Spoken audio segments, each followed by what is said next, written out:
All right, welcome to our premiere review of June 2018 Chemistry Regents. What I'm going to do is going to go through each question and also kind of reteach that topic through that question. Recall that we have 50 multiple choice questions on the Regents exam, and we had 35 short answer for a total of 85 questions and 85 points. Each question is worth 1 point, and just about every year the passing score is going to be 50 correct out of 85. So the closer you can get to that 50 correct in the multiple choice, the better off you are going into the short answer. So question 1 says, which statement describes the charge and location of an electron in an atom? So the correct answer is an electron has a negative charge and it's located outside the nucleus. So make sure that you know the atomic structure of the atom. So in the center of the atom, we have the nucleus, which contains the protons and the neutrons. The protons are positively charged and the neutrons have no charge. So the nucleus overall has a positive charge. That's the nuclear charge. And then outside the nucleus, we have our electrons. Electrons are negatively charged. And in a neutral atom, the number of protons, the positive charges, equal the number of electrons, the negative charges. Question 2 says, which statement explains why a xenon atom is electrically neutral?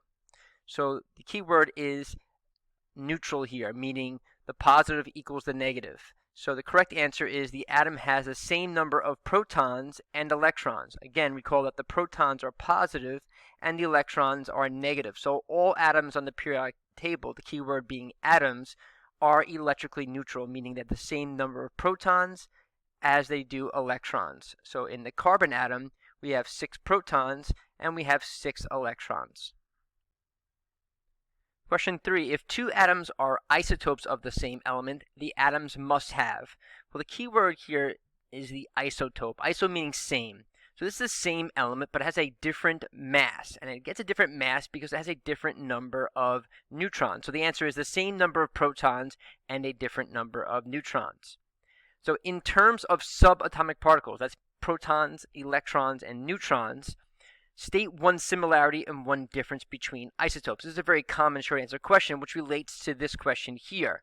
So again, isotopes are the same element, so they have the same number of protons. The protons are what define the element, and they have a different number of neutrons, and that's why the mass is different. So if we look at these two examples here, here are two isotopes of oxygen, one having a mass of 16 and one having a mass of 18.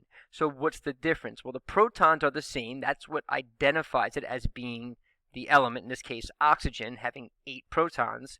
But we see that the neutrons are different. This one has 8 neutrons, this one has 10, and that's why the mass values are different, because protons plus neutrons equals our mass. Question number 4, which electrons in a calcium atom in the ground state have the greatest effect on the chemical properties of calcium? So the correct answer is the 2 electrons in the 4th shell. These are the valence electrons. Valence electrons affect the reactivity of our atoms, and they allow us to form chemical bonds. And so therefore, they are going to have the greatest effect on the chemical properties of our substance. So looking at calcium, calcium has 2 valence electrons, and you can see that when it forms an ionic bond, in this case with 2 chlorines, you can see these valence electrons are going to be transferred to the chlorine.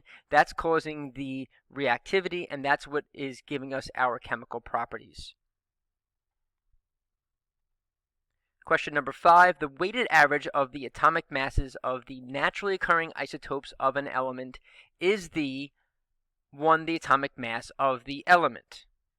So on our element boxes in the periodic table, the top number, that atomic mass, is the weighted average. That's why it's not a whole number like a mass number. It's a weighted average of all the isotopes that are occurring in nature. So for example, here this example says calculate the average atomic mass of chlorine if its abundance in nature is 75.77% for chlorine having a mass of 35, and 24.23% for chlorine having a mass of 37.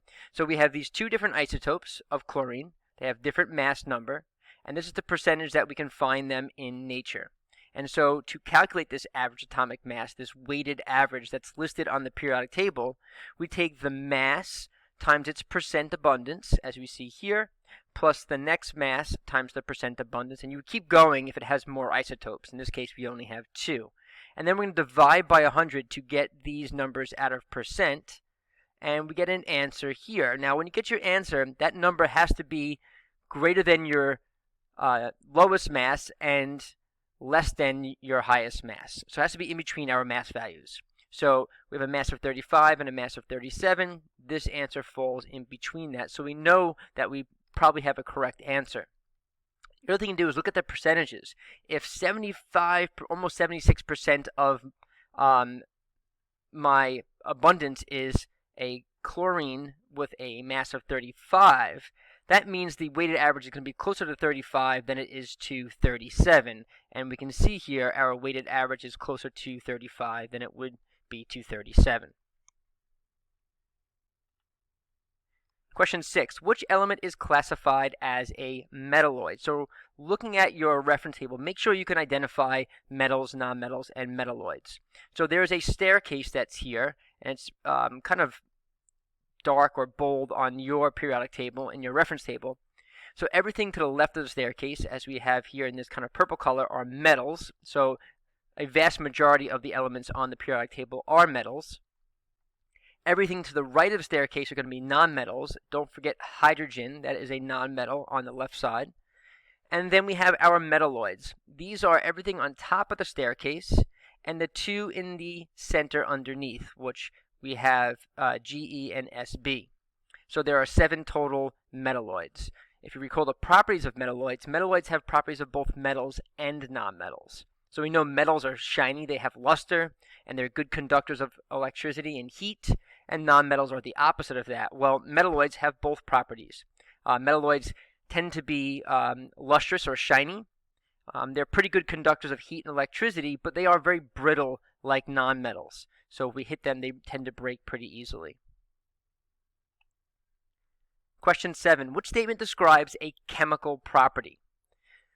The answer is iron oxidizes, which means rusting. And here's the chemical equation for that. We have iron plus oxygen forming iron oxide. We're forming a new compound, and that's why this is indicative of a chemical property, because it's invoking a chemical change. And so if you look at the differences between physical and chemical properties, physical properties are those that you can observe or measure. They don't change the substance. So some common examples are the color, the shape, odor, its texture, mass, volume, density, and physical changes associated with that would be phase changes, for example, going from a solid to a liquid or a liquid to a gas.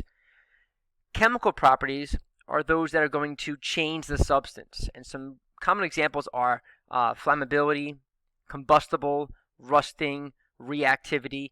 Anything that's going to form a new substance would be a chemical property, or in that case, a chemical change. So iron is a solid at STP. Phase of matter, physical phase change, that's a physical property. Melting, again, phase change, it's a physical property. And iron being attracted to a magnet, that's a property that we could observe. That is going to be a physical property.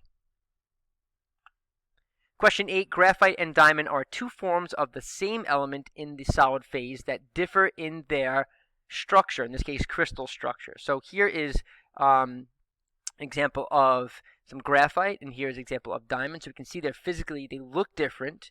And if you look at the structure here, you can see here's diamond, here's graphite. Their structure is different. If you have different structures, you're going to have different properties.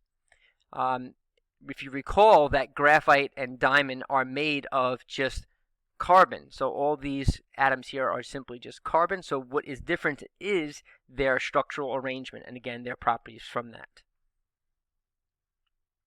Question 9, which ion has the largest radius? To answer this question, we're going to go to table S, and we're going to find the atomic radius. And so if you look at these are all group 17 elements, our halogens. As we go down the group, we see 64, 104, 117, and then as we get to iodine, it's going to be even larger. So we see the atomic radius is getting larger as we go down, and therefore the ionic radius is also going to increase as we go down our group 17. So that's why the answer is iodine, which is the largest of our group 17. Question 10, carbon monoxide and carbon dioxide have word mono meaning one, so this is CO, as you see here. And then carbon dioxide di meaning two has two oxygens, as we can see here, CO2. And so these have the same types of elements, carbon and oxygen, but they have different amounts, so their structure is different. And if you have a different structure, your properties are different. So the answer is choice 4, different chemical properties and different physical properties. Again, physically they look different, and of course then chemically they're going to behave differently.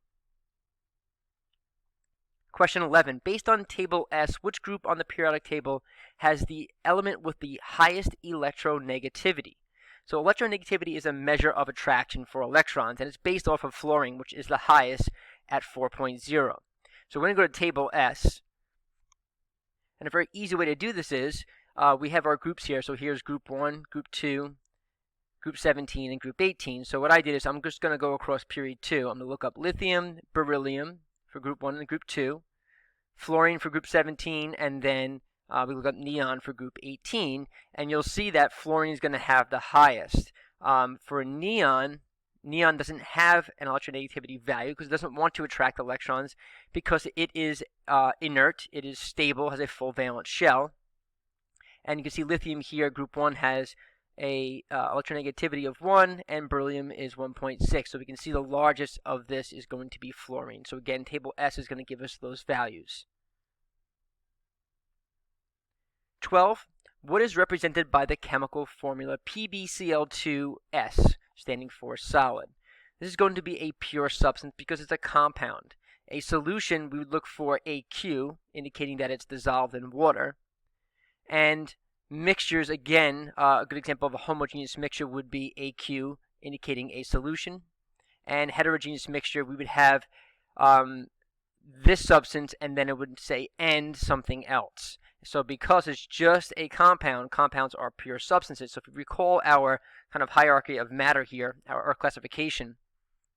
So if we can physically separate matter, it's a mixture. If it's uniform throughout, meaning consistent, it's homogeneous. There's no separation of the particles. And a good example of that would be any solution, any aqueous solution. Heterogeneous, a good example of that was we have kind of layers or uneven distribution of our mixture. So dirt would be a good example of a heterogeneous mixture. If we can't separate it physically, but we can separate it, let's say, chemically, we're looking at a pure substance. If we can simplify it chemically, it's going to be a compound. We can break it apart, as in this example here, back into its elements, Pb and Cl. And if you can't break it down chemically, then by definition it is considered an element. But elements and compounds are pure substances. They're the same throughout. There is no difference. It's completely uniform. 13. What is the vapor pressure of propanone at 50 degrees Celsius? Going to go over to table H, which is our vapor pressure of our 4 liquids here. We're going to locate propanone, which is this line here, at 50 degrees Celsius. We're going to go up to the line and go across. Now, something really important to note here, the temperature scale on the bottom, the lines go by 5s, but the vertical scale here for vapor pressure in kilopascals go by 10. So watch out you don't make that mistake. So this is 50, 60, 70, 80. So I would say this is around 82, 83, and that's why our answer choice is 83 kilopascals. For other table H questions, this dotted line represents 101.3 kilopascals. That's the standard pressure. And so this is going to be the normal boiling point of substances. So if you go across here, you'll see that water boils at standard pressure at 100 degrees Celsius. And so propanone here is going to have the lowest boiling point, and therefore that's going to have the higher vapor pressure. And then ethanoic acid is going to have the highest boiling point. Question 14. Which statement describes the charge distribution and the polarity of a CH4 molecule? So here's CH4 molecule. It has 4 atoms around a central atom, so this is a tetrahedral shape. And all tetrahedral molecules are going to be nonpolar. In this case, the carbon-hydrogen bond is actually nonpolar, so already it makes this molecule nonpolar. But if it wasn't, because we have 4 atoms around the central atom, the charge is going to be distributed evenly or symmetrically. And the acronym to help us remember molecular polarity is SNAP. Symmetrical nonpolar, asymmetrical polar. Here's another example of a nonpolar molecule. This is CO2, and here you can see that the oxygen is more electronegative than the carbon, but because the electrons are being kind of pulled towards the ends of this molecule, they're being distributed symmetrically, and therefore this is a nonpolar molecule. As opposed to water, which has this bent shape, water, our oxygen is very electronegative, so the electrons are being kind of pulled towards the oxygen. Since they're being pulled in one direction or towards one direction, we say it's asymmetrical distribution of charge, and that makes this a polar molecule. Question 15. In a laboratory investigation, a student separates colored compounds obtained from a mixture of crushed spinach leaves and water by using paper chromatography. The colored compounds separate because of differences in. So for chromatography, which is this right here, we're placing our chromatography paper in a substance that, in this case, this ink is soluble in, and it's going to separate these particles based upon their polarity. So these other words here, malleability is talking about when you can take a metal and you hit it and it will bend, so we can hammer it into thin sheets. Obviously, boiling point is not going to be the answer. Boiling point is actually for this thing here, which is a distillation. Distillation separates liquids based upon their boiling point. And electrical conductivity doesn't make any sense for this type of question. Some other ways to separate mixtures physically, we have filtration, which is going to separate a solid from a liquid or aqueous solution. So in lab in our class, what we did is we separated sand and salt. We poured water into it to make salt water. The salt dissolved, and that salt water came through into our filtrate, and the solid, undissolvable sand got stuck into the filter paper and allowed us to separate that. Now we took our salt water and we could actually separate that. So we can separate an aqueous solution by then just using a process like this, which is just evaporation or boiling. We could heat it and we can drive off all the water and then collect our dissolved solute. Question 16. Which phrase describes the motion and attractive forces of ideal particles? So this relates back to our kinetic molecular theory. And so for our ideal gas particles, we have to kind of make these assumptions or postulates. So we say that gases move in random but straight line motion. We say that there's really no attractive forces between these gas particles. Because the distance between the particles is so large compared to their size, we say that their volume is essentially zero or negligible, and that the average kinetic energy is proportional to the Kelvin temperature of the gas.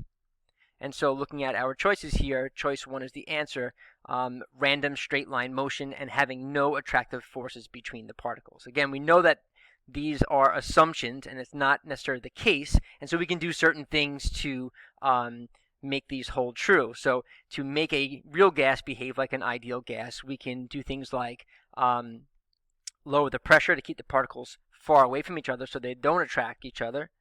And we can increase the temperature, make them move faster, and by doing so, again, it makes them harder to attract.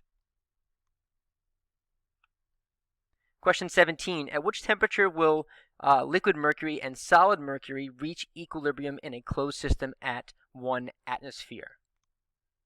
So looking at this question, we have liquid and solid. So this is going to be, since it's at equilibrium, a phase change. So if it's in a closed system, our phase change is at equilibrium. So in this case, liquid to solid, we are freezing. And so then what I can do is I can go to table S and look up the melting point for mercury, because the melting point and freezing point are the same thing. And we see that mercury has a melting point of 234 Kelvin. And so that's why choice 1 is our answer. 234 Kelvin is our melting point, and that is going to represent equilibrium. So just looking at our phase changes here, going from solid to liquid, that is melting, and then liquid to solid is freezing. So this phase change here, which they're referring to, if we're in a closed system and we keep it at a constant temperature, we will kind of maintain this equilibrium. And then going from liquid to gas, this would be evaporation. And if we're cooling gas to liquid, would be condensation. This is our boiling condensation point. And then if you went straight from a solid to a gas, skipping the liquid phase, that would be sublimation. Good examples of that are dry ice, solid CO2, or iodine.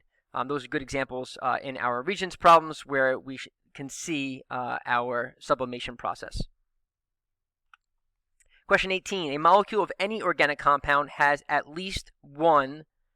So if you are unsure that organic chemistry is based on carbon, you can look at all the organic tables. For example, looking at table Q, and you can see that they all have carbon in them. Question 19. A chemical reaction occurs when a reactant particle. So this is referring to effective collisions. So the answer here is when a reactant particles collide with proper energy and proper orientation. So to have an effective collision and a reaction to take place, you need the right amount of energy, that activation energy, and you need the particles oriented in the right fashion, otherwise not everything reacts. So looking at this example here, you can see if I wanted hydrogen to react with iodine to make HI, I would need these particles to collide this way in order for them to react. And again, I would need the right amount of energy, activation energy, to get this reaction to occur to get my new products. It's important to note not every time particles collide do we get an effective collision. So that's why we do things like increase temperature to increase the speed of these particles colliding, because the more times they collide, the greater chance we have of them having an effective collision and reacting. Question 20. Systems in nature tend to undergo changes toward. Nature tends to undergo a shift towards higher entropy and lower energy.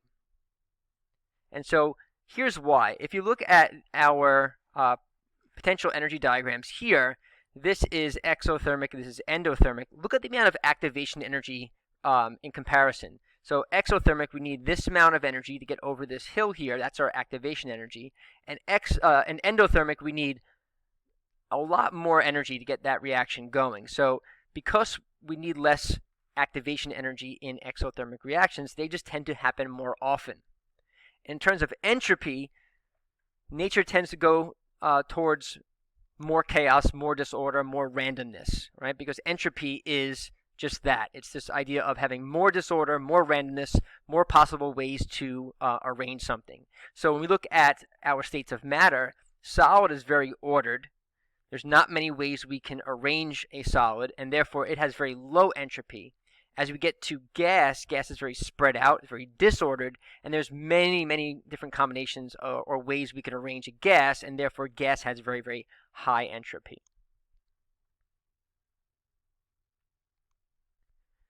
(21) Which formula can represent an alkyne? So we go to table Q, our homologous series of hydrocarbons, and we're looking for the alkyne. We get a general formula here where N is the number of carbons, so we can plug in for this answer choice here. So 3 carbons, so 2 times 3 is 6, minus 2 gives us 4 hydrogens, and so therefore that is representative of an alkyne. Choice 4 here, this has double the amount of hydrogens compared to carbons. That's an alkene, using this formula here. Same thing for question 1. That's also double the amount of hydrogens compared to carbon. So that's an alkene. And this one here has more than double, so that's going to be an alkane. Also important to note here, hydrocarbons contain only hydrogen and carbon. So this is a specific type of organic substance. The homologous series are the alkanes, the alkenes, and the alkynes. These help us figure out how many H's go with the carbons. These here are the actual names of these examples here of the structural formulas that they're giving you. These top ones, the alkanes, are all single bonded, so they are saturated. They are full of hydrogens, so saturated single bonds. The alkenes and the alkynes, since they have a double bond or a triple bond, we say they're unsaturated. Question 22. Given the formula representing a compound, which formula represents an isomer of this compound? So isomer means the same molecular formula, same number of each type of atom, and a different structural formula. and therefore different properties. So we're saying it's going to be arranged differently. So the first thing I do is I figure out how many C's and H's are in this example here. So there's 4 carbons and there's 10 hydrogens. And so now I'm going to take that and build a new and different structure. So the answer choice is going to be 2 here. It has 4 carbons, it has 10 hydrogens, and it has a different structural formula than the example they're giving you. Question 23. Which energy conversion occurs in an operating voltaic cell? A voltaic cell is a battery. Here's an example of that here. And so what we're doing is we're creating electricity. So we're taking chemical energy and converting it to electrical energy, which is the answer choice here. This is the electrolytic cell. We know that because it has a battery. The battery is powering or fueling this non-spontaneous reaction. So in this case, we're taking the electrical energy and converting that back into chemical energy. And of course, the choices here with nuclear energy are not going to be involved because these are chemical reactions. A couple more things about these cells. So for the voltaic cell, you need to be able to determine the flow of electrons. And so we use table J. Electrons flow from high to low on table J. And so you're going to find between the 2 electrodes which one is higher up on table J. In this case, it's going to be our copper. So electrons are going to flow through the wire to the silver electrode and down into the solution. So since this is losing electrodes, this is going to be the anode. This is gaining electrodes. This is the cathode. The function of the salt bridge is allow ions to flow between the 2 cells. And they give you down here the net ionic equation, and we can use that to determine or write out the half reactions for oxidation and reduction. Since this is a spontaneous reaction happening on its own, and electrons in this case are going to the silver electrode, this is going to be the positive electrode and this is the negative. So the cathode is positive in this example because it's spontaneous, and so it's pulling those negative electrons towards it. In the electrolytic cell, what we do is we find the negative terminal. Electrons still flow anode to cathode, just like in the voltaic cell. So they're going from here, in this case, to the key. So the key is the cathode. But the difference is here, we don't have this salt bridge to balance out that buildup of charge. And so this key becomes very negative. And so since it's a cathode, it is a negative charge, unlike the cathode here, which is positive. And so if this is the cathode, that means this electrode here is going to be the anode.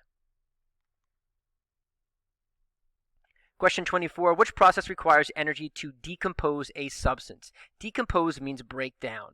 And so electrolysis is going to allow us to break down, in this example here, water. So we're taking water and we're splitting it apart back into oxygen and hydrogen gas. And we actually can collect that. And we have an apparatus in class which is called the Hoffman apparatus, which allows us to physically decompose water through this electrolysis process. So we do need a battery to force this non-spontaneous reaction. Neutralization is when we take an acid and a base and we form a water and salt. Sublimation is a physical process going from a solid directly to a gas. And synthesis means to make or combine. Question 25. The concentration of which ion is increased when lithium hydroxide is dissolved in water? So if you look at our table L here, we see that we have sodium hydroxide and potassium hydroxide, all group 1. So lithium hydroxide would fall into that same category. So these are bases. And so the idea of this hydroxide here, this OH, indicates it is a base. According to the Arrhenius theory, bases, the only negative ion they produce in solution is going to be the OH minus, which is the hydroxide ion. Acids have the H plus, which is the hydrogen ion, as the only positive ion. And so we have our acids listed on table K and our bases on table L. So anytime you have an acid-base question, go to these tables. Just about every time the acid or base they're using is going to be listed on these tables here. Don't fall for the common mistake of a carbon-based compound and an OH. That is not a base. That is going to be an alcohol. The only carbon-based compound that we have that's going to, or organic compound that we have that's going to be involved in acids and bases is going to be this one here, which is the ethanoic acid, CH3COOH. So going back to this question, says the concentration of which ion is increased. Well, when LiOH breaks apart, it's going to release that OH minus ion, which is called the hydroxide ion. The hydrogen ion is the acid part. Hydronium is another way of saying the hydrogen ion, because that hydrogen ion is going to link up with water in solution and form H3O+. So the hydrogen ion and hydronium are both acids. And then a halide is going to be a group 17 ion, so that doesn't apply here. Question 26, which equation represents neutralization? So a neutralization is making a neutral solution. So we say acid plus base always makes water and salt when we have a strong acid and a strong base. So in this example here, if we have HCl plus NaOH, it's a double replacement as well, where the H is going to go here and form water, and then the Na is going to combine with Cl to make salt. Salt just means ionic. It doesn't necessarily just mean NaCl. So if we look here, we have KOH, and we can get that from table L, bases here. KOH is our base. And we have H2SO4 coming from table K, and that is right here, sulfuric acid. So we have an acid and a base, and that's going to make water, and our salt, in this case, the ionic compound, is going to be the K from the base, and the SO4 from the acid, forming our ionic compound, our salt. Question 27, the stability of an isotope is related to its ratio of, so when we talked about nuclear chemistry, we talked about this belt of stability, this ratio of protons and neutrons. And essentially, when that ratio gets off its stability, it becomes unstable, and we say that's radioactive, and it's going to give off radioactive particles, which are listed on table O. If it has too many protons and neutrons, it gives off an alpha particle, and then if it has too many protons or too many neutrons, it will give off some of these other particles here. And so the answer then is neutrons and protons. The stability is based upon those subatomic particles. While we're looking at table O, in terms of penetrating power, alpha has the least penetrating power, so it means it can't really go through too many things because it's quite massive and it has a lot of charge. Beta particles have no mass, but they do have charge, so they can penetrate better than alpha particles, but not as good as gamma. So in terms of penetrating power, alpha is least and gamma is the most, because gamma is just pure energy. It has no mass, no charge, and so it can get through things like concrete, even thin pieces of lead, for example. So gamma is the more dangerous type of radiation compared to alpha particles. 28, which particle has the least mass? So we can go right to table O here. The mass is always the top number, the charge is the bottom number, so the least mass is going to be the beta particle because it has 0, it has no mass. Alpha has a mass of 4, neutron has a mass of 1, and a proton has a mass of 1 as well. Question 29. The energy released during a nuclear reaction is a result of mass being converted to energy. So this is this relationship between energy and mass. This is Einstein's equation, equals mc squared.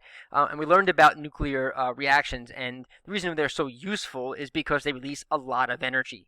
And so this little bit of mass gets converted to a very large amount of energy. Question 30. The use of uranium-238 to determine the age of a geological formation is a beneficial use of, the answer is going to be radioactive isotopes. So if we look here on table N of our selected radioisotopes, we see that uranium has a really, really long half-life here. 4.47 times 10 to the 9 years. And so because it's a sort of long half-life, we can use that to date geological formations like the age of the Earth or rock formations, etc. So in general, the longer the half-life, we can date older things, and shorter half-life we tend to use for things like medicine, for example, because we don't want something that's radioactive sticking around in our body for too long. And some things you need to know. You need to know that carbon-14 is used to date organic matter. So carbon-14 has a half-life of about 5,715 years, so we can date things like fossil remains. And again, uranium-238 for dating rock formations. And medical use, you need to know that iodine-131 is used for your thyroid, and that has a half-life of about 8 days, as we can see here.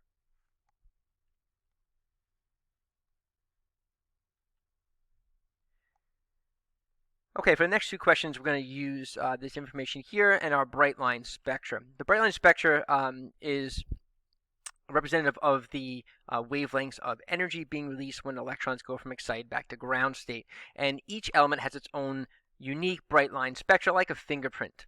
So we have 4 elements here, and then we have a mixture of some of these elements here. So if any element in the mixture, all of its bright line spectra has to be represented there. So what we do is we look at the lines or the bright line spectra, and we see which ones are in this mixture. So the blue are all coming from element X here. You see these 2 lines here, these 2 here, and these 3.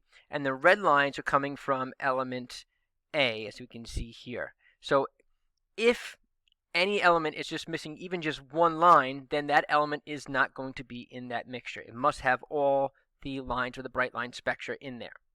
And so the answer choice is going to be choice 3, X and A. So if you look here, here's a Bohr diagram. So what happens is electrons, as they get excited, they move to higher energy states or higher energy levels. It's temporary because it's unstable, and they're going to fall back down to their ground state configuration. And depending on how far they fall back down, they're going to give off different amounts of energy, which then can be separated into a bright line spectra using our spectroscope. And recall that light is produced when these electrons go from excited state back to ground state. Okay, make sure you don't get that the other way around. A lot of students reverse this, and they want to say, oh, electrons get excited. No, it has nothing to do with them getting excited. It has to do with them going from the excited state back down to their ground state, giving off that light energy.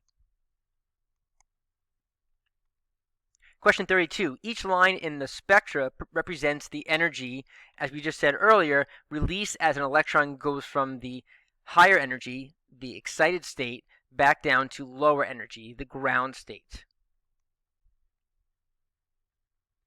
Question 33. The table below shows the number of protons, neutrons, and electrons in 4 ions, ions A, E, G, and J.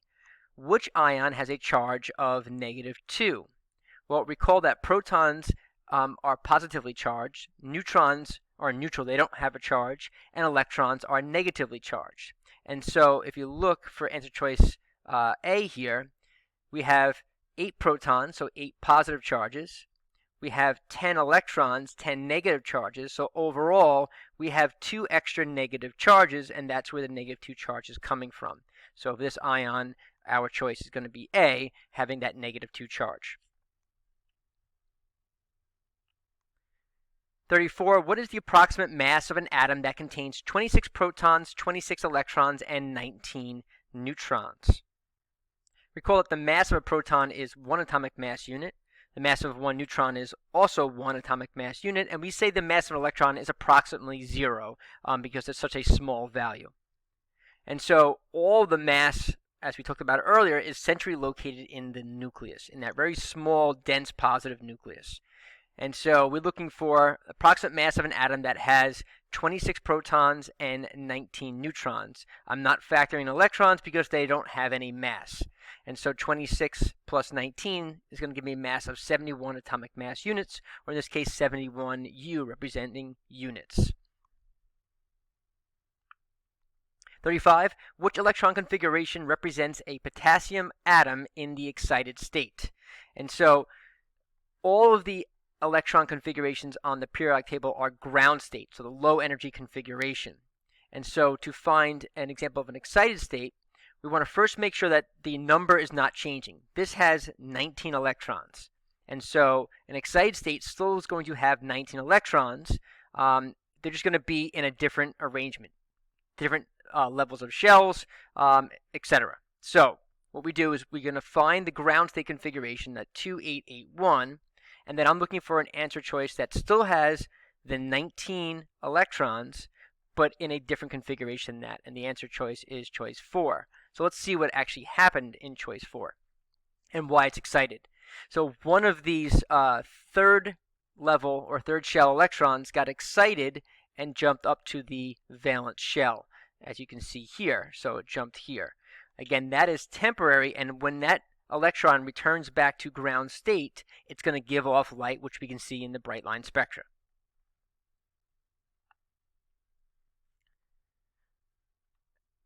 One more important thing on this type of question, if you have a question where they're not telling you it's potassium, then what you have to do is first add up the number of electrons to determine what element it is.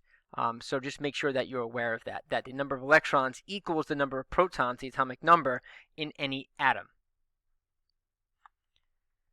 Question 36, what is the total number of neutrons in an atom of K42? Don't confuse this number with, let's say, a charge, which was listed as a superscript up top.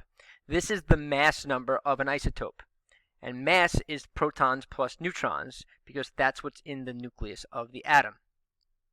So if the mass is 42, we can subtract the number of protons, and we can find out how many neutrons we have. So in this case, the answer is 23 neutrons.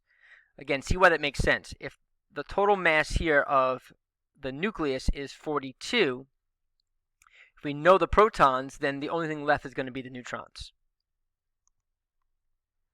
Also recall that how we actually came up with this model of the atom. How do we know that there's a nucleus, and how do we know that it's positively charged? That goes back to Rutherford's gold foil experiment, and you need to know his two conclusions. He shot alpha particles, these positive charged particles, at thin sheets of gold foil, and about 99% of them went straight through undeflected. So one of his conclusions was that most of the atom is just empty space.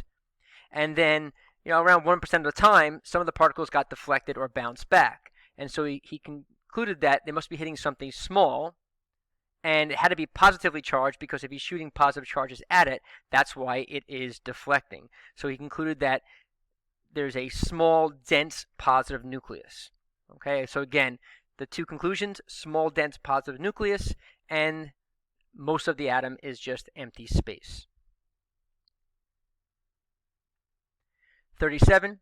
Given the equation representing a reaction, what is the number of moles of C that must completely react to produce 2 moles of C2H6? So if you think of a chemical reaction as simply a chemical recipe, just like if you're baking something or cooking something. And so these numbers out in front are the molar quantities, but it's just like if in a recipe you had 2 cups of something and 3 cups of something, etc. And sometimes we want to change our recipe. We don't want to make as much as the recipe calls for, or we want to make more. So we can alter our reactants, for example, to change our products. So in this example, it says, what is the number of moles of C, so looking at carbon, that must completely react to produce 2 moles of C2H6. So looking at the ratio of carbon to C2H6. That is ethane. So right now, the original recipe here is 2 of these to 1 of these. So we need twice the amount of carbons as C2H6. So if we want to change this recipe to make double the amount of this, 2 moles of that, we could simply make a proportion right up on the equation itself and say if we want to make 2 of these, then how many of these do we need? And we can simply cross multiply. 2 times 2 gives us 4. 1 times x is x, so x equals 4. Now this is a pretty simple one, so we can almost do this one in our head, but some of them tend to get more complex, so it's good to know how to set this up. Here, if it's a 2 to 1 ratio, and we want to double this, that means we have to double this, and so 2 times 2 gives us 4 moles. Question 38, given the equation representing a reaction, which type of chemical reaction is represented by the equation? So if you look at it here, look at the equation, see what's going on. If you can see, Mg is actually going taking H's spot. It's replacing it. Mg goes here to make MgCl2, and H kind of gets pushed out or bumped out and released as hydrogen gas. So this is called a single replacement, where one single element is replacing another. A double replacement would have a compound, this element in a compound, and same thing over here. So it's compounds on both sides, and you'd have not just one replacement, but a double replacement. So two things switching spots. So here's some examples of our different types of reactions. So here's the single replacement as we just looked at.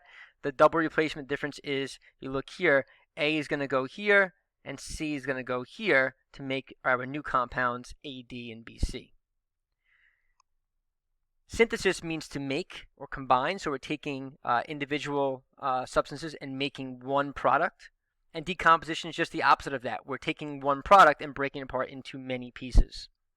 And the last type of reaction that we have is the combustion reaction, and that is the first 6 reactions at the top of table I. They all have this general formula where there's some number of carbons and hydrogens, so some organic compound.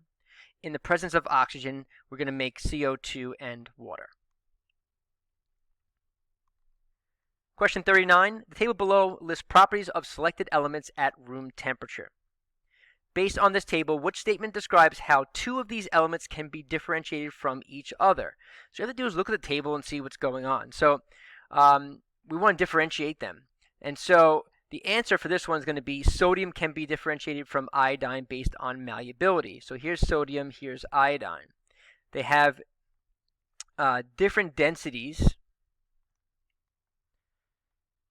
They have different malleability. Malleability means, again, that you can just hit it like a metal and it will, we can hammer it into thin sheets. It will bend, so it's not really brittle. Actually, they also have different conductivity. So those are all different ways we can differentiate them. The only choice that we're given that fits that would be their malleability. Since it is different, then we can tell them apart. If you look at the other examples, gold and tungsten, so here's gold, here's tungsten, they have the same density, so there's no way I can tell them apart based on density.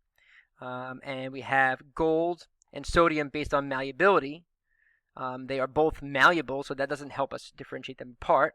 And the last choice here that's wrong is sodium can be differentiated from tungsten based on conductivity. So here's sodium and here's tungsten, top and bottom here, and they're both good conductors, so that's not a good way to differentiate them. Question 40, which particle diagram represents a mixture?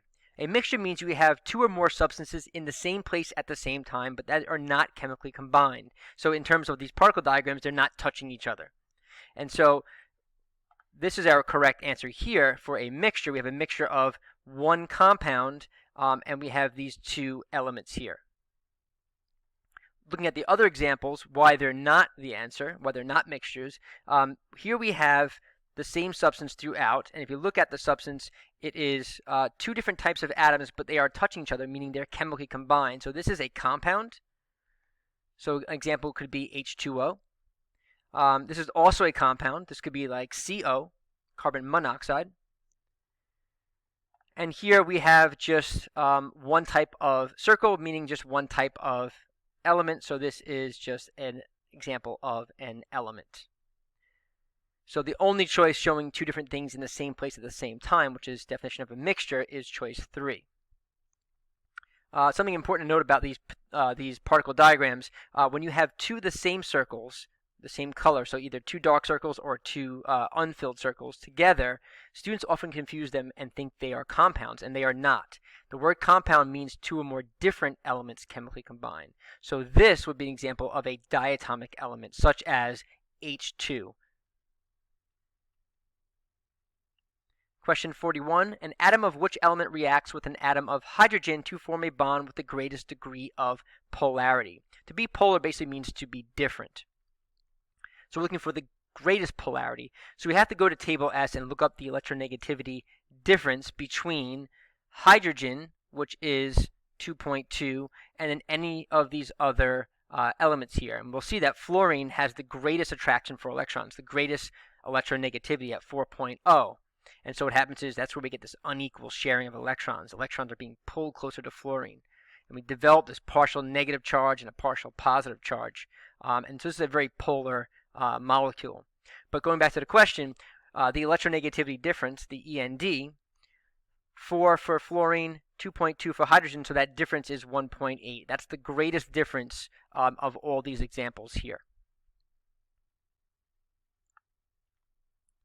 42, what is the concentration of an aqueous solution that contains 1.5 moles of sodium chloride in 500 milliliters of this solution? So anytime we're doing a calculation, we're going to our table T in our reference table, the back page of all our equations and formulas. And what you want to do is look at the units they're giving you and look at what you have to figure out or solve for. That will help you determine which formula you're going to use. So here we have moles and we have milliliters, which is a volume of our solution. And so the one that really fits or most closely fits is going to be molarity, because molarity determines concentration, which we're looking for. We have moles of our solute, which is going to be the 1.5 moles. And now we're looking for liters of solution. We have milliliters of solution. So we almost have everything perfect. So what we have to do is we put our 1.5 in the mole spot. And then for the liters of solution, we have to convert. And if you go back to table C, you'll see that 1 liter is equal to 10 to the negative 3 milliliters. And so if we have 500 milliliters, that means we have 0.5 liters. We're going to move the decimal place over 3 places to the left. And then 1.5 divided by 0.5 is going to give us a molarity of 3. So the big M means molarity, the concentration. The bigger that number, the greater the concentration of dissolved particles. Question 43. The table below shows data for the temperature, pressure, and volume of 4 gas samples. So they give us our temperature, our pressure, and our volume. It says which 2 gas samples contain the same number of molecules. This goes back to Avogadro's law, and basically if you have the same conditions, the same temperature, the same pressure, same volume, so meaning the same amount of space and all these same conditions of temperature and pressure, then you have the same number of molecules in that space. So for example here, if we have these 3 balloons here, they're the same size, so same volume. They have the same pressure and the same temperature. It doesn't matter that they're different substances and they have different masses. They're going to take up the same amount of space, and therefore we're going to have the same number of them in that space. And so we're looking for the same temperature, same pressure, and same volume. And we see that choice 4 here, Roman numeral 2 or gas sample 2 and 4 have the same temperature, 300, same pressure, 1 atmosphere, and same volume, 10 liters. So again, always look for the same conditions of temperature, pressure, and volume to get the same number of molecules. Question 44. Based on table I, what is the delta H value for the production of 1 mole of NO2 gas from its elements at 101.3 kilopascals and 298 Kelvin? So we're looking for the production or formation of NO2 as a product, and we find that right here. So N2 plus 2O2 makes 2NO2, and it says the delta H is positive 66.4 kilojoules for 2 moles of NO2. And they want to know for 1 mole. So if 2 moles is 66.4, then 1 mole is half of that, which is 33.2. Also in table I, just some things to look at. So earlier I mentioned that the top 6 reactions are your combustion reactions. You can see they all have organic compounds, oxygen as a reactant, and producing CO2 and water. And they're all exothermic, giving off a lot of heat. That's why we burn things to generate heat. Recall on the bottom it says the minus sign indicates an exothermic reaction. So that's telling you you're giving off heat as a product. So we would find heat on the product side written in here. So it would say plus heat or plus energy. Looking on here on the bottom, these ones here with the water above the arrow are talking about dissolving. So you're taking a substance and you're dissolving it in water. All the positives, if the negatives are, as it says here, exothermic, all the positives are endothermic. So we'd have energy as a reactant on the left-hand side. And the last thing, if the reaction that you're given is reverse. So if they gave you 2NO2 going this way produces O2 plus N2. If it's reverse of the reaction on here, you have to change the sign. So this here, we have 2 reactants forming 1 product. This is a synthesis reaction. So if I looked at the reverse, the decomposition, the breakdown of NO2 into N2 and O2, that would be exothermic, and a negative 66.4 kilojoules would be released. 45, which equation represents an addition reaction? An addition reaction is you're adding. What are we adding? We're adding a halogen.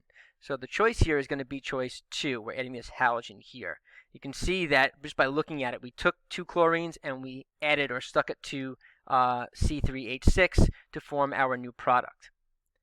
So what is the difference between an addition reaction and a substitution reaction in our organic reactions? Well, in an addition reaction, we're looking for an unsaturated hydrocarbon. So here we have a double bond. We need that multiple bond because that's going to break, and when that bond breaks, it creates 2 extra bonding sites off the carbon here and allows our bromine to stick to it and attach, as we can see here. For the substitution reaction, instead of adding, we're just swapping or substituting in one of our halogens or diatomic elements for a hydrogen. So in a substitution, single bonds, not a double bond as we have in the addition here. So what's going to happen is fluorine's going to switch spots with hydrogen, one of them, as you can see here, and we produce HF as a result. So substitution, switching spots, we have 2 products. In addition, breaking of the double bond, we're adding, left with 1 product. And that's really the difference between them. Recall that carbon can only have 4 bonds to it. And that's why we can't add here. But here, when we break the bonds, we get these 2 bonding sites we can add. So make sure that your product does not, if you're asked to draw this, you do not draw in the double bond here because, again, that has to break. Always check the number of bonds to your carbon and make sure that it has 4 and 4 only. 46, given the balance equation representing a reaction, in this reaction, each Ni atom, and we're looking, does it lose or gain and how much? So this is going to be a redox type question. So I rewrote the chemical equation here, and we're going to look at assigning oxidation numbers. So free elements, elements that are not in a compound, they get assigned an oxidation number of 0, as I did here. Then to assign oxidation numbers of the elements in the compound, we always assign the right element first. That's going to be our negative, so chlorine's a -1.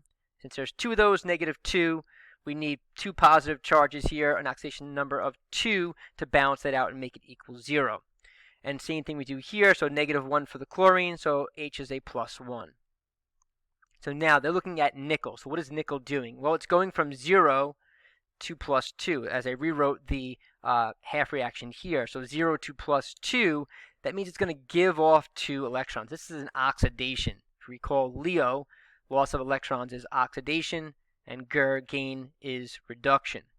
So we're going from 0 to +2, the oxidation number is increasing, so we're oxidizing. And how do we do that? We lose 2 electrons. You can always check to see if you've done this correctly, and you place these electrons on the correct side. Look at the charges. We have to have conservation of charge. So 0 on the left, we have +2 here and 2 negative charges, so +2 and -2 equals 0 on the right side. Question 47, which equation represents a reduction reaction? So as we just said earlier, a gain of electrons is reduction. Why is it called reduction if we're gaining? Because the oxidation number is reducing. It's getting smaller. So once I see the word reduction, I'm going to go here and cross out my 2 oxidation choices, where it's a loss of electrons. So choice 1 and choice 3, because electrons are on the right side, showing a loss of electrons. So now I'm left with choice 2 and choice 4.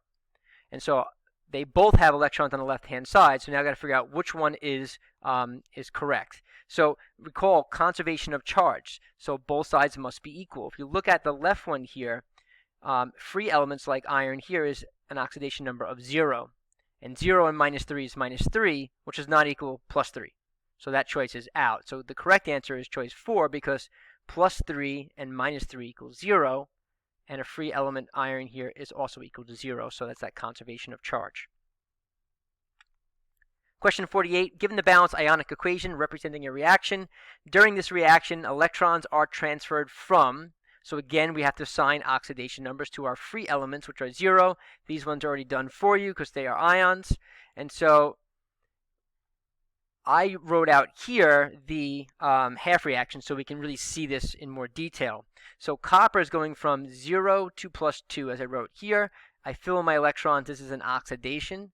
And then the silver ion is going from +1 to solid silver, Ag0. So this is gaining 2 electrons. So during this reaction, electrons are transferred from the copper, who's losing electrons, to the silver, who's gaining.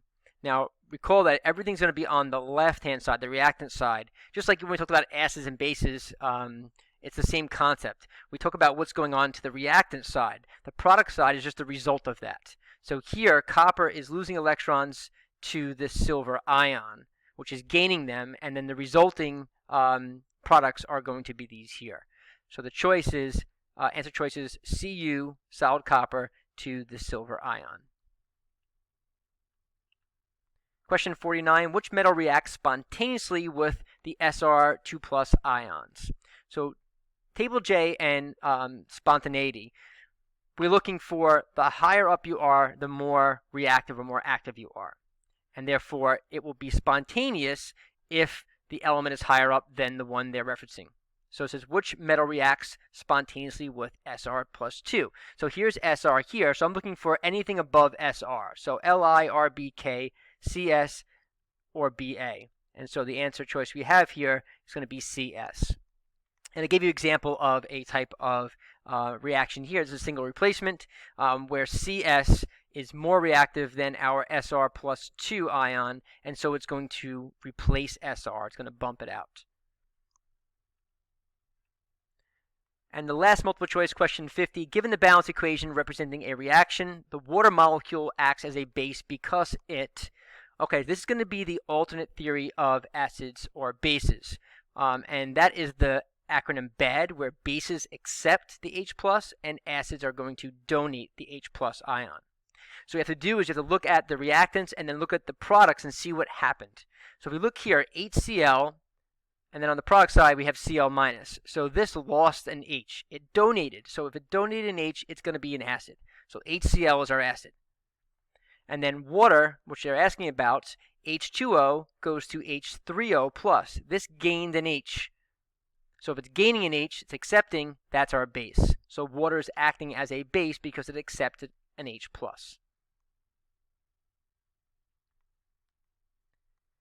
Okay, now let's look at our short answer questions. There are 35 short answer questions here. Same as multiple choice, they're all worth 1 point, and there's no partial credit. You're going to be given an answer booklet which is going to have units and sometimes equations or other diagrams to draw on. The answer booklet is the only thing that's going to get graded, so you can mark up your test booklet. You can use it to work out problems, but your answer booklet is what's going to get graded. I suggest showing work for everything in the answer booklet and always showing the calculated answer, even if the question does not ask for it. Oftentimes it asks for just the correct numerical setup, showing you the numbers, but not actually getting the answer. Don't be afraid to put the answer down because we're not going to look at it if it's not asking us to grade it, but it's good to put the answer there for 2 reasons. One, oftentimes the answer, if you look at it, you can tell if it's right or wrong, if it makes sense. And 2, sometimes they ask for the numerical setup and the calculated result, and students miss that second part. So if you're in the habit of just putting the answer, then it's there and you're good to go. Unless it specifically asks for proper significant figures, you don't have to worry about that. Okay? All right, let's look at the first short answer question. State the general trend in the first ionization energy as the elements in period 3 are considered from left to right. So first off, ionization energy is the amount of energy needed to remove an electron from our atom, to ionize it. And so the values for that are listed on table S here. And so we want to know what is the general trend in period 3. So period 3 is going across. And so you don't need to memorize these trends for the periods or the groups. For ionization energy, electronegativity, or even atomic radius. All those things are listed here on table S. So all you have to do is locate, in this case, a period. Pick one element on the left and one on the right. Avoid using group 18 because those are inert, unreactive, and they don't have things like electronegativity, for example. So use group 17 for that. So I'm going to pick Na and Cl. I'm going to look up their values on table S, and we're going to see that going from left to right, the first ionization energy is going to increase. And the reason why it's increasing, actually, the reason why it takes more energy to remove an electron is because as we go across a period, we have more proton pull. More protons pulling on those electrons and holding them tighter, and therefore it takes more energy to remove them. If they ask you a question about the trend in a group, you do the same thing. You just pick a group. So you can pick, let's say, for example, group 1 and pick lithium, and let's say pick francium, and look up the values on table S, and you can get those trends. They're asking for a general trend, so it's either going to be increase or decrease. If you looked up every element, you would see that it tends to go up and down a little bit. So they're not asking for that. They're just looking for overall, what is it doing? Is it going up or is it going down? Question 52, identify a type of strong intermolecular force that exists between water molecules but does not exist between carbon dioxide molecules. Now, we've only learned about one intermolecular force, or you're only responsible for one on the Regents, and that is hydrogen bonding. It is not a bond, it is a force of attraction between molecules, and it's very specific. So the way to remember that is hydrogen bonding is fun. So it's a hydrogen of one molecule, as we have here, and either fluorine, oxygen, or nitrogen in another, as we can see here. So we have oxygen and water having this intermolecular force of attraction to a neighboring hydrogen of another water molecule. And that is because water is polar. So we need a very, very polar molecule for this intermolecular force of attraction to exist. And that's why fluorine, oxygen, and nitrogen are our most electronegative elements, and so they set up the most polarity. And so you're going to be given really 3 examples on the Regents, if at all. The first one's going to be water exhibiting hydrogen bonding, and the other 2 substances that exhibit that are going to be HF and ammonia, NH3. And all these cases, you can see it's hydrogen and either fluorine, oxygen, or nitrogen in a neighboring molecule. Same thing here, so nitrogen and hydrogen, and here was oxygen and hydrogen. And the stronger the intermolecular force, the more energy it takes to break that, and so the higher the melting and boiling point of that substance. Question 53, draw a structural formula for 2-butanol. Structural formula is this right here. It is the atoms with the lines. It is not the molecular formula, which is just the number of atoms, and it is not going to be a condensed structural formula looking like this. Okay? So it says draw a structural formula for 2-butanol. So you're going to need table P to know how many carbons are in but. So the prefix but here is 4 carbons, so I draw out my 4 carbons and I make sure they're connected with bonds. And then I'm going to add my bond lines. Every carbon has 4 bonds to it, so it's not bonded to itself. It's going to be bonded to something else.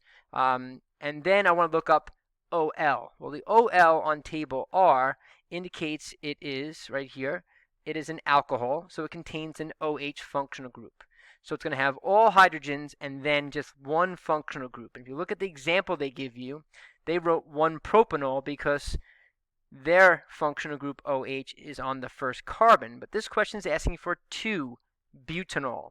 So it means that functional group is going to be on the second carbon. So I go 1, 2, and I could put it going up. I could also put it going down. It doesn't matter. We could read these molecules left to right or right to left. So I could also put this OH on this carbon because I'm reading it then right to left. So either way would be correct. Make sure that when you do the connection here that it is bonded to the oxygen and not the hydrogen, because hydrogen can only have 1 bond to it because you can only have a maximum of 2 valence electrons.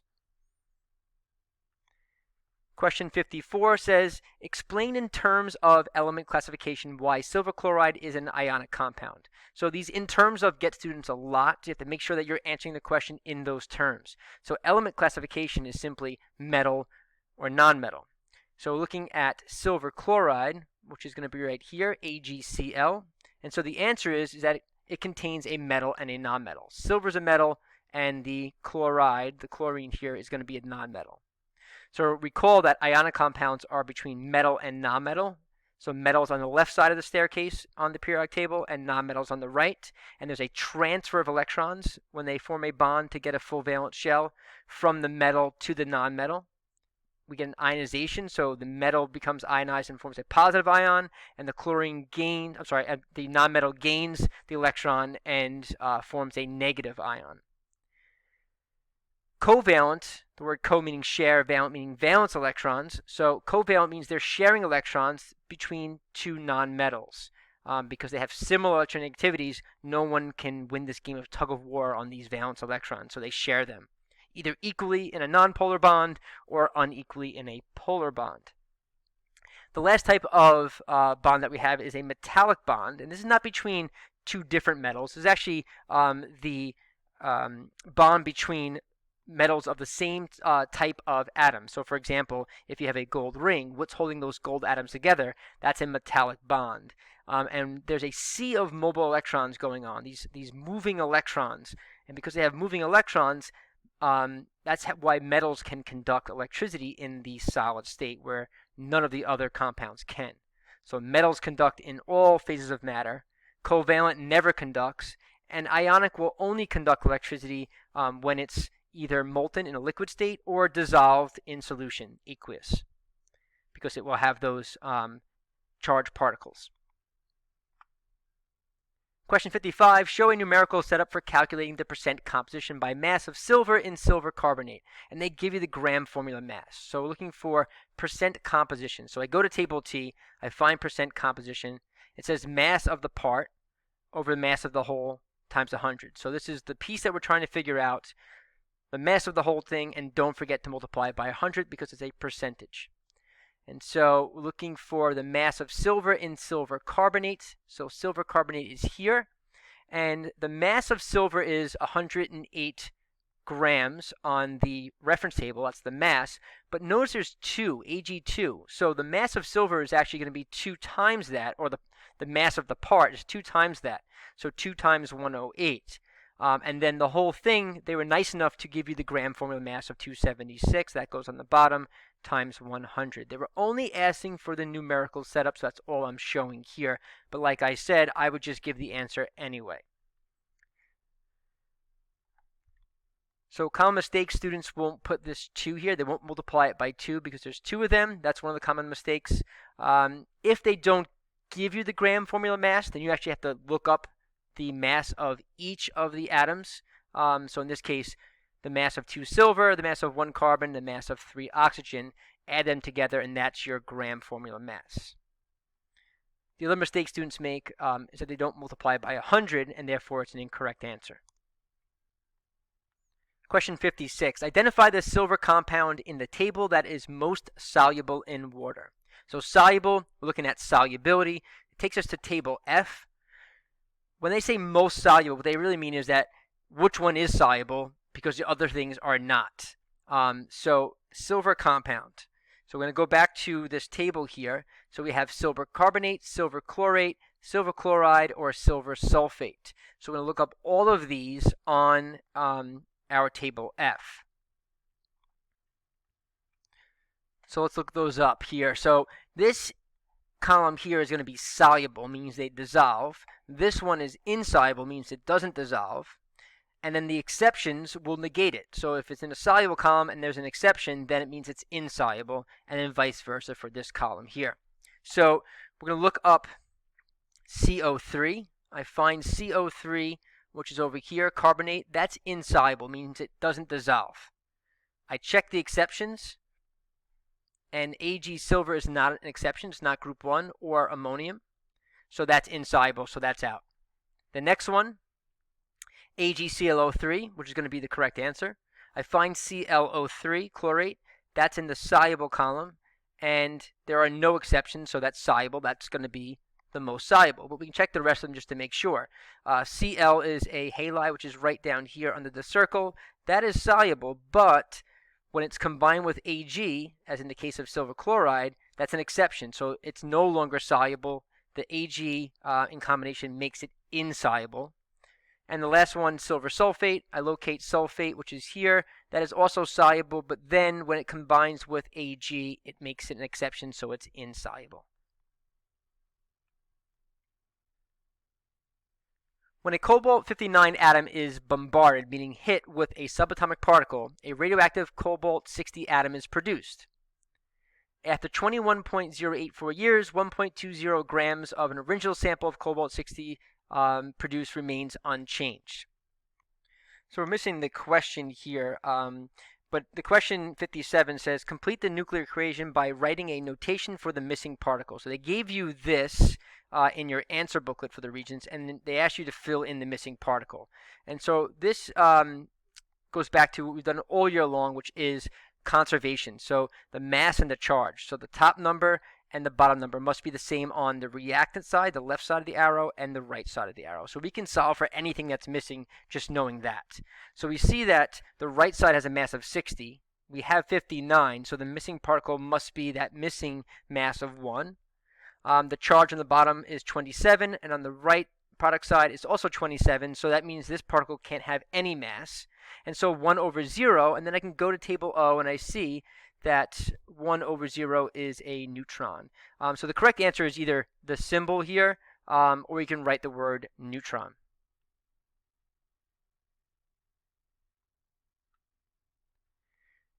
Next question, 58, still based on this same part of the question here. 58 says, based on table N, identify the decay mode of cobalt-60. So I'm going to go to table N. I find that the decay mode for cobalt-60, it says B minus, and then I go to table O, and I'll see that B minus is a beta particle. And you could write any of these representations here.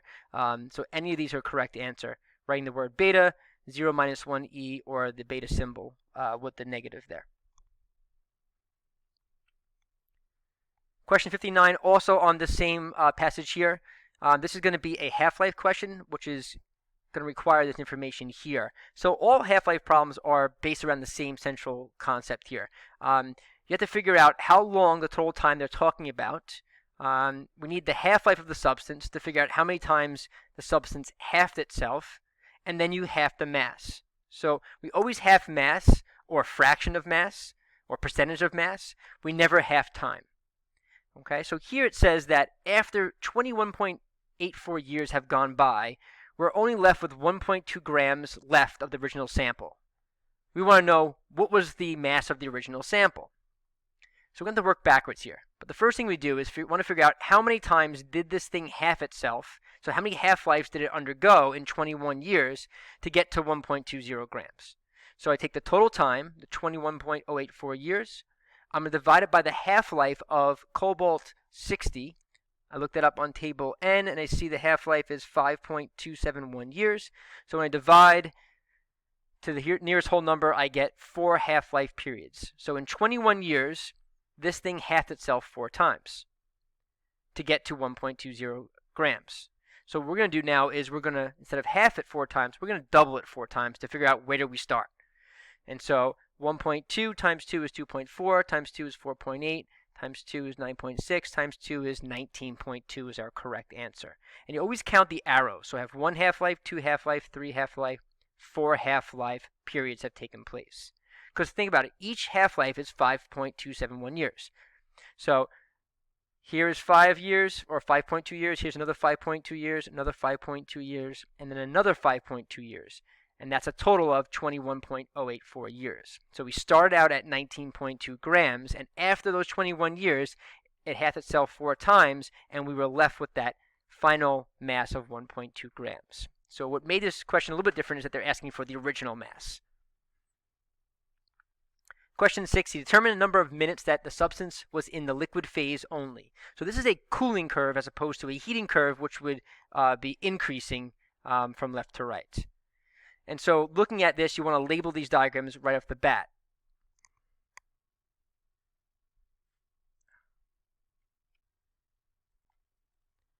Question 60, determine the number of minutes that the substance was in the liquid phase only. So this is a cooling curve because the temperature is decreasing over time as opposed to the heating curve, which would increase from left to right over time.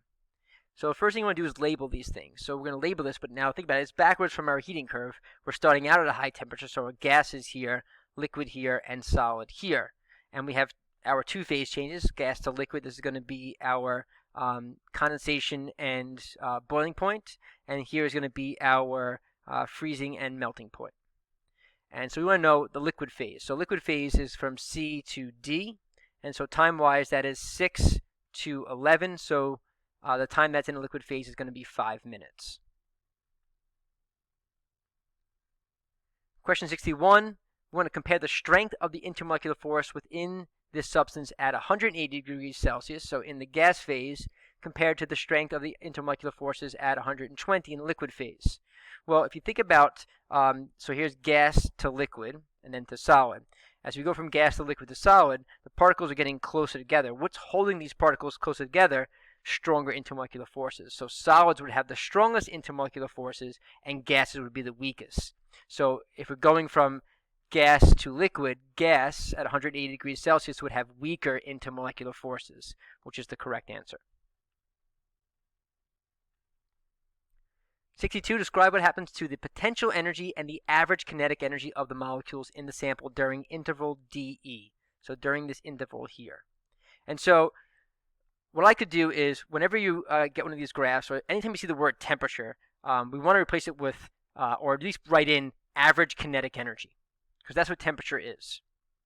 So if you see here, A, B, C, D, and E, F, then are average kinetic energy. In this case, because it's a cooling curve, they're decreasing. And so if kinetic energy is decreasing in these sections here, that means the potential energy in those sections is staying the same. So then we get to our phase changes. During a phase change, potential energy, this plateau, it's a good way to remember that, potential energy is then changing because it now makes sense if you've labeled it average kinetic energy. So during BC and this question DE, the temperature, the average kinetic energy, is not changing. So then what is changing? The potential energy. So the average kinetic energy is staying the same. The potential energy is decreasing. This exam is from last year. A lot of students wrote that the potential energy was increasing because they're used to seeing these heating curves that increase this way. But because we're cooling it, we're decreasing the potential energy, and again, kinetic energy is staying the same. Question 63, determine the number of moles of oxygen in the cylinder. The gram formula mass of oxygen is 32 grams per mole, because that's for 2 oxygens. So 1 oxygen is 16 grams, but for 2 O2, it's going to be 32 grams per mole. So they want the number of moles. So we can use our mole calculation, which is on table T. Moles equals the given mass they give you in the question over the gram formula mass of the substance. So they tell you that the mass here of oxygen, O2, they're using 16 grams. That's our given mass here. So that goes on top. And then the gram formula mass they gave you was 32 on the bottom. So 16 divided by 32 gives us 0.5 moles. Question 64. State the changes in both pressure and temperature of the gas in the cylinder that would increase the frequency of collisions between oxygen molecules. So we have our gas particles. If we want to increase the number of times they're hitting each other, we want them moving faster and closer together. So to make them move faster, we can increase the temperature. And to get them closer together to increase the concentration, we can push them closer together by increasing the pressure. So increasing pressure and higher temperature would make these particles move faster, close together, and increase the frequency of effective collisions. Question 65, still on the same diagram here. It says, show a numerical setup for calculating the volume of oxygen in the cylinder at 265 Kelvin and 1 atmosphere. So again, numerical setup does not mean just showing the formula. We have to plug in the numbers as in the answer here. As I said, always bring your answer to completion and write the calculated answer anyway. So the combined gas law is P1 V1 over T1, so initial pressure, volume, and temperature. Make sure temperature's in Kelvin, not never Celsius. And then the 2's are going to be the final pressure, volume, and temperature. If something is not mentioned or held constant, you can cross that out of the equation. But in this case, they're all represented. So the initial pressure is going to be 0.5 atmospheres, which is listed here. Initial volume is 24.5 liters. Initial temperature is 298 Kelvin. So now they want to know what is the volume. So calculate the volume, which is our V here, V2. When the pressures change to 1 atmosphere and the temperature to 265. So what we're going to do is we're going to cross multiply and solve for V2. In this case, just showing the setup. But as I said, always bring your answer to completion. A lot of times they will use, instead of values here, they'll just say at STP. That is giving you values. You're going to turn to table A, the front of the reference table, and it's going to give you the temperature for standard temperature, which is 273 Kelvin, and the standard pressure, either 1 atmosphere or 101.3 kilopascals. It's also important to note and make sure that whatever units you have, they're consistent from the left side to the right side. So if you have atmospheres here, you need atmospheres here. So you can't have atmospheres on one side and kilopascals on the other. It doesn't work. Same thing with volume. You can have liters and liters or milliliters and milliliters. They must be the same. It has to be consistent. Question 66, identify the phase of EA at 310 Kelvin. So we have this table here of some element properties predicted by Mendeleev. They give you these two predicted elements. We have EA and ES, and some properties, some predicted values, and then the actual values. So I want to know, what is the phase of EA at 310 Kelvin? So here's EA. Here's the melting point, and they give it to you in Celsius. So we have to use table T. The last equation at the bottom of table T is Kelvin equals Celsius plus 273. We plug in our 30 Celsius plus 273, and we see that at 303 Kelvin, this substance melts. So at 310, it's past the melting point. So this thing has already melted, so therefore it must be in the liquid phase. Okay, question 67. Write a chemical formula for the compound formed between EA and Cl. So here's EA. So to figure out how these things are going to react, I have to look at how it reacts with something else. So give it the oxide formula, how it reacts with oxygen. So EA2O3. So when it reacts with oxygen, we need 2 EAs for every 3 oxygens. So what I did is I looked and determined the charges. We know oxygen's a -2, and there's 3 of those. That gives us a total charge of -6 for oxygen. Since the whole compound must be 0, then I would need a +3 charge for each of the 2 EAs to balance that out. Once I know that EA has a +3 charge, then I could react it with chlorine and see how it reacts there. Since chlorine is a -1 charge, and I would need 3 of them to make the compound equal 0. So the correct answer, the formula, is going to be EaCl3. You don't need to put the charges in. I just put those so you can see what they look like. Question 68, also on the same table. It says, identify the element that Mendeleev called silicon ES, which is this ES right here. And so what you can do is look at the reference table, and we can see that the approximate molar mass here is 72 grams. And if you look and see, you'll see that germanium has approximately a mass of 72. And so that is going to be your correct answer. And you can write the symbol GE, or you can write the name germanium. 69, show a numerical setup for calculating the percent error of Mendeleev's predicted density of ES, also based on that same table. So here's the bottom of that table here, looking at ES, and we want to calculate that percent error of his predicted density. So the percent error is coming from table T, and that's measured minus the accepted value divided by the accepted value times 100. And so we're going to look up the measured value, which is 5.5 on this table here. The actual value they give you is 5.3234. Make sure you're dividing by the actual, not the measured, and then timesing by 100. Like many of the questions before, this question's only asking for the numerical setup, but again, bring your answer to completion. Watch how you're putting this in the calculator. So make sure that either you're putting parentheses in between operations, or you're going to subtract the top first, hit equals, then divide by this, and then multiply by 100. Some of the calculators, if you put the numbers in all at once, it doesn't read it properly, and we get a incorrect answer. Question 70. State the class of organic compounds to which the product of the forward reaction belongs to. And so here's the information they give you. Here's our reaction, CO plus 2H2, and our product is on the right-hand side, which is energy, and this substance here, CH3OH. So that's the key thing, is product. I'm looking here, and so you want to circle it so you keep going back to it. Now it has carbon and an OH. So I'm going to my table R. These are my organic functional groups because they're carbon-containing compounds with something other than just carbon and hydrogen. I locate the OH, which is here. That's functional group, and that is an alcohol. So the class of compound, as it says, is just alcohol.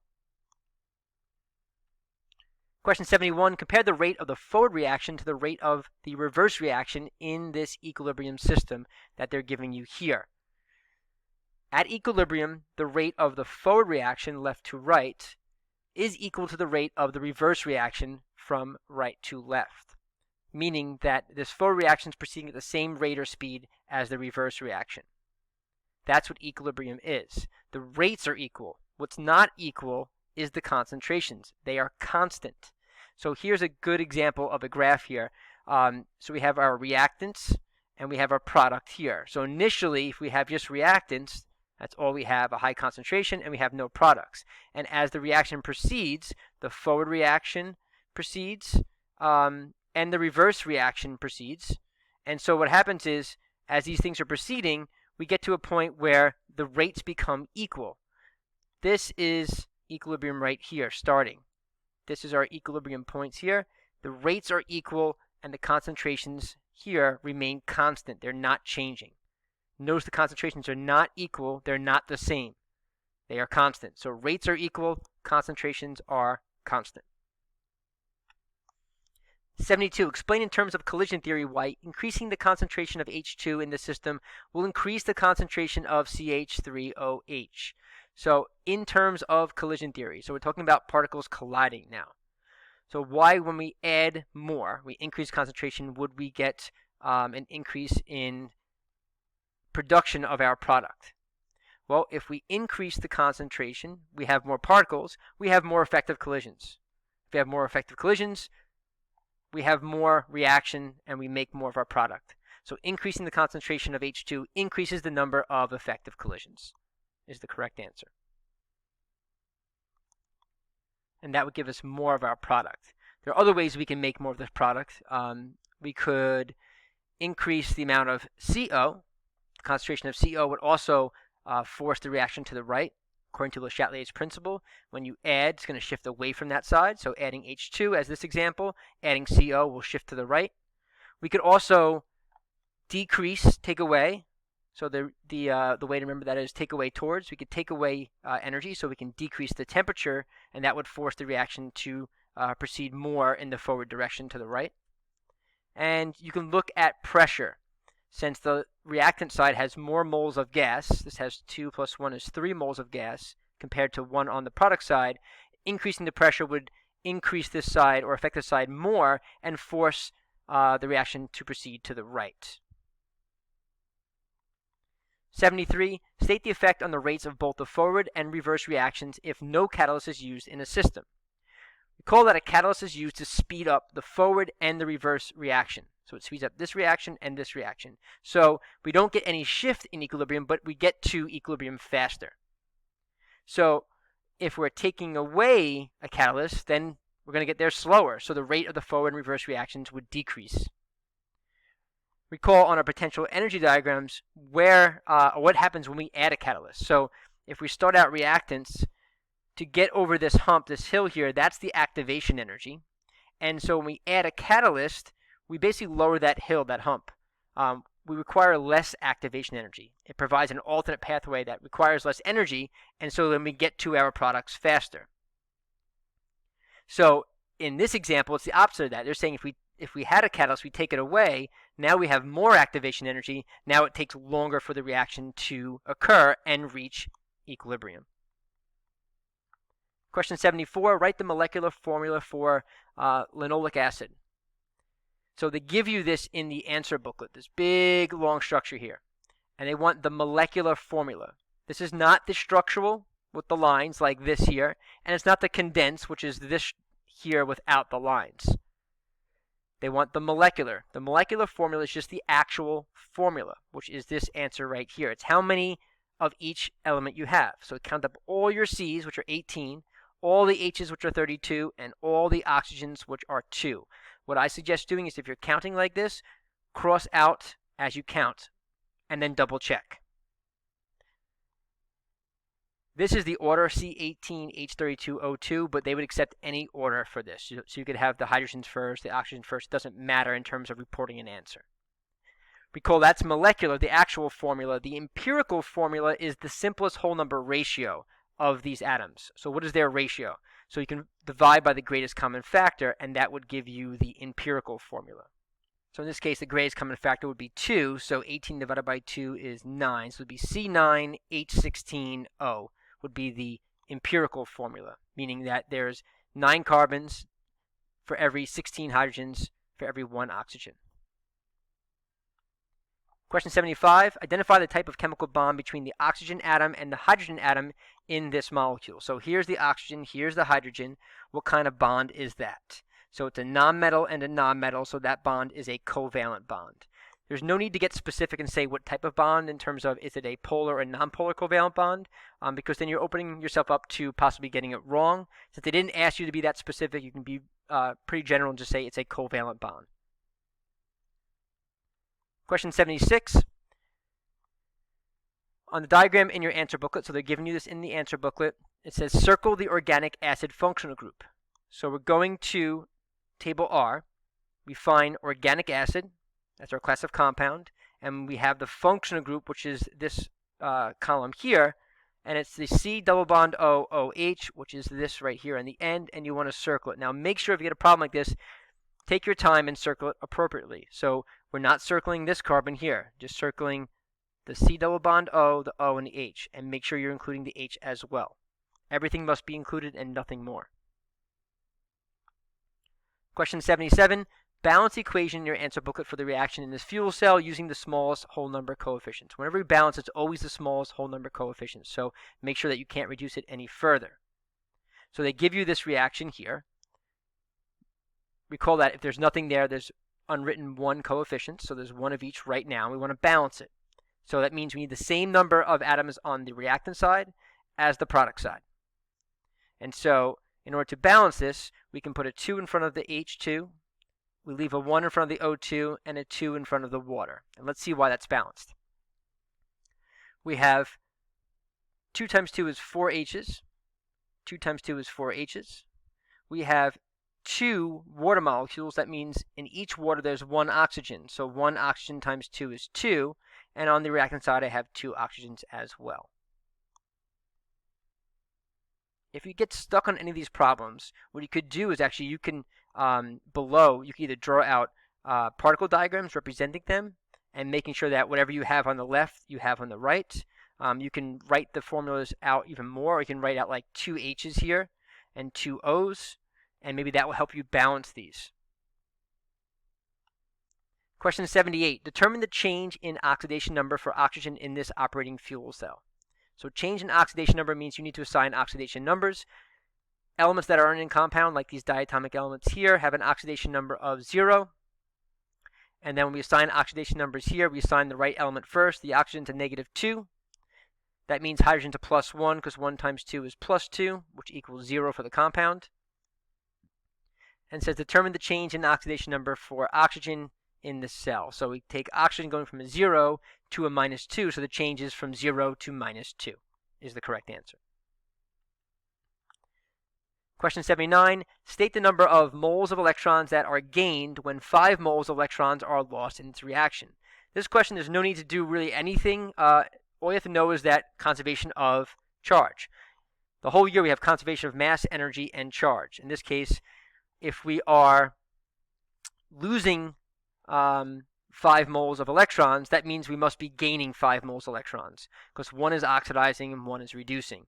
And so whatever's lost is gained. That's the conservation. So the answer would be 5 moles of electrons are gained. Question 80, state the number of significant figures used to express the concentration of solution Z. So here's solution Z in the bottom, and we want to know how many sig figs are in this number. Sig figs tells us how precise the measurement is. And so the first rule is you start counting at the first non-zero.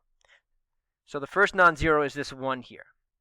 Then really the last choice you have to make is this trailing 0 here. Is it significant or not? Well, if there's a decimal point anywhere in the number, any zeros after your last non-zero are significant. That 0 is there for a reason. Someone put it there because it's significant. So this has 1, 2 significant figures. In fact, all of these choices here all have 2 sig figs. Solution W, X, Y, and Z. The last rule, which is not shown here, a 0 in between 2 non-zeros. For example, like 101. That 0 is called a trap 0, and that's also always significant. Question 81, determine the concentration of an HCl solution that has a pH value of 4. If we look here, here's your concentration. So pH of 0, the concentration is 1. pH of 1, it's 0.1. pH of 2 is 0.01. pH of 3 is 0.001. So a pH of 4 would be the next step, which would be 0.00010 would be a correct answer. Question 82, determine the volume of 0.25 molar sodium hydroxide that would exactly neutralize 75 milliliters of solution X. This is our titration formula for neutralization. And that is on table T here, and that's the MAVA equals MBVB. The A meaning acid, the B means base, M is molarity concentration, and V is volume. So it says determine the volume of 0.25 molar sodium hydroxide. So we have the concentration of the base, the sodium hydroxide, and we're looking for the volume. If you don't know that sodium hydroxide is a base, and if you're not sure if it's an acid or a base, go to table L and K, your acid and base tables, and find sodium hydroxide. It is on there. It is on table L, and it says it's a base. That OH, the hydroxide, indicating a base, a metal hydroxide. And now we're looking for the acid. So they're saying the concentration of the acid, HCl, which is also on your reference table, on table K. And it says for solution X. So that's our concentration for the acid, which is 0.10. And they tell you that it's 75 milliliters, which you plug in here. And now we're going to multiply 0.1 times 75, divide by 0.25, and we get a volume of base of 30 milliliters. When you get a calculated result, plug it back into the equation and see if then this side equals this side. Make sure it makes sense. Do that next step, that check, to make sure it's correct. Because if you push into the calculator wrong and you have the setup correct, you're not going to get any points if they're asking for an answer. Question 83 is based on this graph here. It says state the trend in solubility of calcium carbonate as seawater becomes more acidic. So recall that on our pH scale, acids are low. So A comes before B, so acids are low on the pH scale and bases are high. So as we become more acidic, that means we want to go this way on the scale.